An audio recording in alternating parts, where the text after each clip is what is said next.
Hallelujah, praise the lord. దేవునికి వందనములు, మీకందరికి వందనములు. ఈ ఉదయకాల దేవుని వాగ్దానం దినవృత్తాంతములు 2వ గ్రంథం 7వ అధ్యాయం 14వ వచనాన్ని ధ్యానించుకుందాం. నా పేరు పెట్టబడిన నా జనులు తాము తగ్గించుకొని ప్రార్థన చేసి నన్ను వెతికి తమ చెడు మార్గములు విడిచినడలా ఆకాశం నుండి నేను వారి ప్రార్థనను విని వారి పాపమును క్షమించి వారి దేశమును స్వస్థపరచుదును. మనము తగ్గించుకున్నప్పుడు ఎంతగా తగ్గించుకోవాలి అంటే, యేసయ్య సింహాసనాన్ని విడిచి సిలువకు దిగి వచ్చినాడు. అలాగే మరణం పొందినంతగా విధేయత చూపాడు.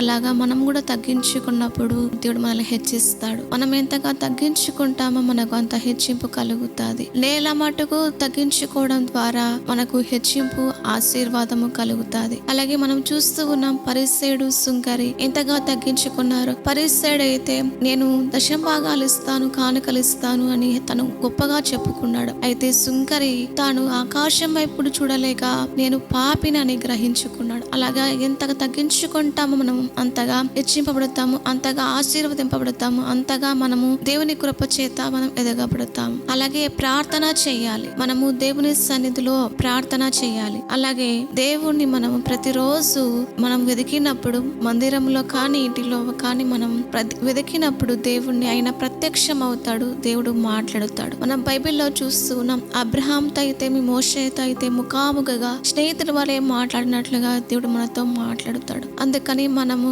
పూర్ణ హృదయముతో, మనం పూర్ణ ఆత్మతో వెతికినప్పుడు దేవుడు మనకు ప్రత్యక్షం అవుతాడు. అలాగే చెడు మార్గములు విడిచినలా, మనలో చెడు మార్గములు లేకుండా మనము పరిశుద్ధమైన మార్గములో అనగా దేవుని వాక్యముల ప్రకారంగా చదివి ధ్యానించి మనము లేఖనముల ప్రకారముగా ఉన్నప్పుడు దేవుడు మనల్ని ఆశీర్వదిస్తాడు. అలాగే పాపము క్షమించబడాలి. అతిక్రమములు ఒప్పుకొని విడిచిపెట్టువాడు కనికరము పొందును అని. పాపం ఉన్న చోట స్వస్థత ఉండదు. పాపం వలన జీవితం మరణము అని వాక్యంలో ఉంది. మనం పాపము క్షమించబడితేనే మనకు స్వస్థత కలుగుతుంది. దేశంలో చూస్తూ ఉన్నాం, ఎక్కడ చూసిన రోగాలు, అన్యాయాలు, అక్రమాలు జరుగుతూ ఉన్నాయి కేవలం పాపము ద్వారా. అందుకని మనం దేశం కొరకు ప్రార్థన చేయాలి. దేశంలో పాపము పోనట్లుగా, దేశంలో ప్రతి ఒక్కరిపై దేవుని కనికరం వచ్చినట్లుగా, దేశంలో ప్రతి ఒక్కరికి రక్షణ వచ్చినట్లుగా మనం ప్రార్థన చేసినప్పుడు ప్రజలపై కనికరము దేవుడు చూపించి ప్రజలను రక్షించి పాపమును కడిగి దేశాన్ని స్వస్థపరుస్తాడు. దేవుడి వాగ్దానం నెరవేర్చును కాక.